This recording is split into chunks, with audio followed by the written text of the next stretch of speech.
Recall when we talked about angles and how they are measured, the unit we learned was called degrees.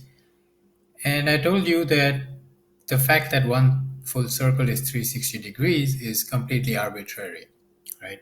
It's basically similar to saying somebody woke up and was like, well, a full circle is going to be 360 degrees, and we just went along with it. So it's not it's a very historical sort of thing that has been going on for so long that it cannot be changed. But it's not the best way of measuring angle. So the idea takes birth from what we learned in the previous video, which is that there is a natural relation between arc length and central angle. So which means that there is a natural relation between angle and length. And we want to use that relationship.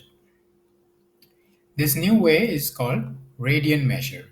And here's how it works. When I say how it works, this is the definition. There is a circle and there's a radius r, right?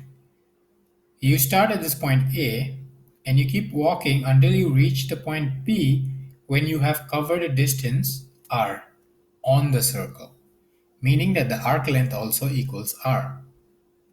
Then, when this happens, the central angle right here, this is defined to be 1 radian and it's written 1 rad. Right, so which means if I go from B to C covering another distance r, then that's going to be 2 radians. Okay, and so on and so forth. So that's the basic definition of the radian measure.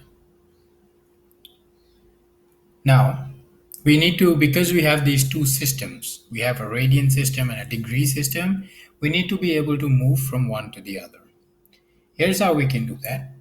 We know that a full circle has 2 pi radians. And going from radian to degree, we also know that a full circle is 360 degrees.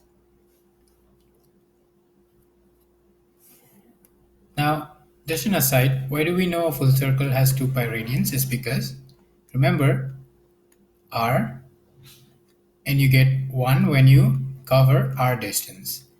But what is the circumference? The circumference is 2 pi r. So if you were to start from this point A, how many trips can you make around the circle before? How many trips of length r can you make before you get back? Exactly 2 pi trips, right? So it's going to be 2 pi radian. So this means 1 radian equals 180 degrees over pi. Similarly, 1 degree would equal pi over 180 radian. So for example, change 2.75 radian to degrees. What we know is 1 radian is 2 pi radian is 360. So 1 radian would be 360 divided by 2 pi, which gives me the 180 over pi. So 2.75 would be 180 over pi times 2.75. Again, when you do this calculation on the calculator, please use the pi button instead of approximate values. And this comes out to about 157.56 degrees.